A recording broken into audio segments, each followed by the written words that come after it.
Assalamualaikum warahmatullahi wabarakatuh. Perkenalkan, nama saya Wan Irawan dari jurusan manajemen.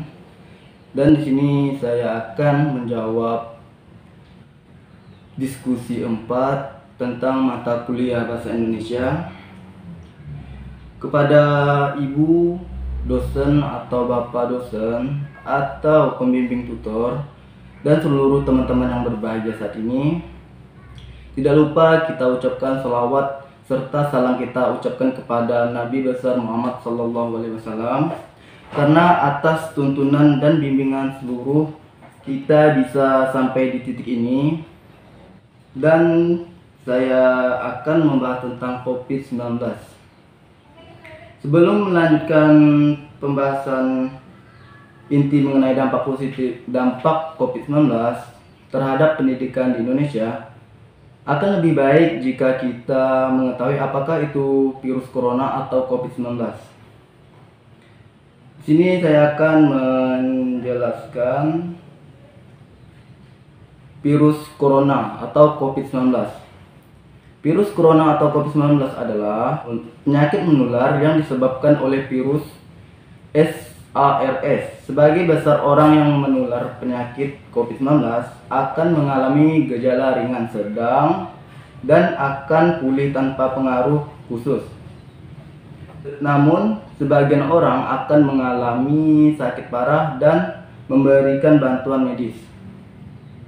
Awal kemunculan COVID-19 pertama kali muncul diduga di pasar hewan kota Wuhan dan Cina, sampai akhirnya menyebar dan menjadi pusat perhatian Indonesia pada bulan Maret 2020 lalu. Untuk pertama kalinya, pemerintah mengumumkan 2 kasus pasien positif COVID-19 di Indonesia. Sejak munculnya wabah virus corona timbul sebagai masalah sebab virus tersebut tidak hanya menyerang manusia tetapi juga menyerang seluruh dampak terhadap perekonomian di dunia serta memengaruhi kehidupan sosial di berbagai negara. Salah satunya yaitu dalam dunia pendidikan di Indonesia yang sebelumnya pembelajarannya dilakukan secara tatap muka atau luring, tetapi pada masa pandemi ini sistem pembelajaran tersebut tidak lagi berlaku guna menyerangi penyebaran virus COVID-19 di Indonesia. Pada awalnya pemerintahan menerapkan kebijakan berupa social distancing atau pembatasan sosial yang dilakukan di Indonesia selama 2 minggu. Pemerintahan berharap dengan dilakukannya kebijakan social distancing tersebut dapat mengurangi penyebaran COVID-19. Namun ternyata kebijakan tersebut tidak dapat mengurangi penyebaran COVID-19 hingga akhirnya pemerintahan meliburkan berbagai jenjang pendidikan mulai dari TK, SD, SMP, dan SMA serta perguruan tinggi. Sampai batas waktu yang belum dapat ditentukan, pemerintah melakukan berbagai cara agar pendidikan bisa terus berjalan di era pandemi. Karena pendidikan merupakan aset yang sangat penting bagi sebuah bangsa dan kemajuan suatu negara, pemerintah akhirnya memberikan kebijakan baru dengan cara menerapkan sistem pembelajaran dari rumah masing-masing.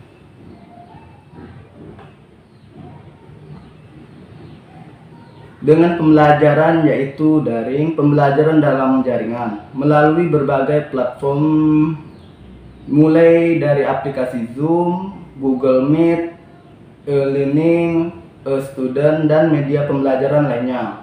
Metode tersebut memanfaatkan jaringan online. Teknik pendidikan daring tersebut dilakukan oleh berbagai jenjang pendidikan, mulai dari tingkat TK, SD, SMP, SMA, sampai perguruan tinggi. Dalam pembelajaran daring, biasanya para siswa dan mahasiswi dituntut agar lebih kreatif seperti diberi tugas untuk membuat konten di YouTube sebagai berisi materi pembelajaran dan lain-lainnya.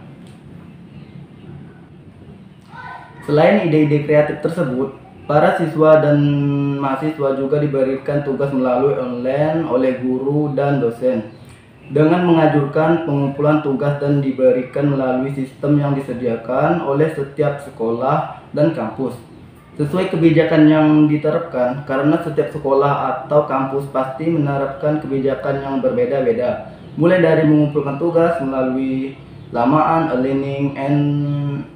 e-learning di Google, melalui student, melalui WhatsApp, melalui email, bahkan dengan dating langsung ke sekolah atau kampus untuk sekedar mengumpulkan tugas. Tetapi harus dengan tatap melalui protokol kesehatan yang telah dibuat oleh pemerintah, yaitu orang wajib melakukan 3M. Apa itu 3M? 3M yaitu memakai masker, mencuci tangan, dan menjaga jarak. Pada awal mulai diberlakukannya pembelajaran daring di Indonesia, para siswa dan mahasiswa mengalami beberapa kesulitan mulai dari gagap teknologi, kendala internet, kendala jaringan di beberapa daerah terpencil, dan lain-lainnya.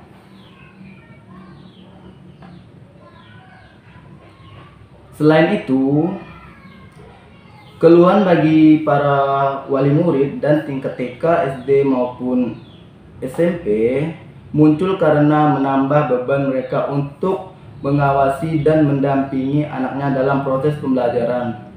Tidak hanya murid, pengajar pun harus beradaptasi lagi dengan adanya pembelajaran jarak jauh daring, yang dimana sistem pembelajaran tersebut memanfaatkan ilmu teknologi sebagai media pembelajaran.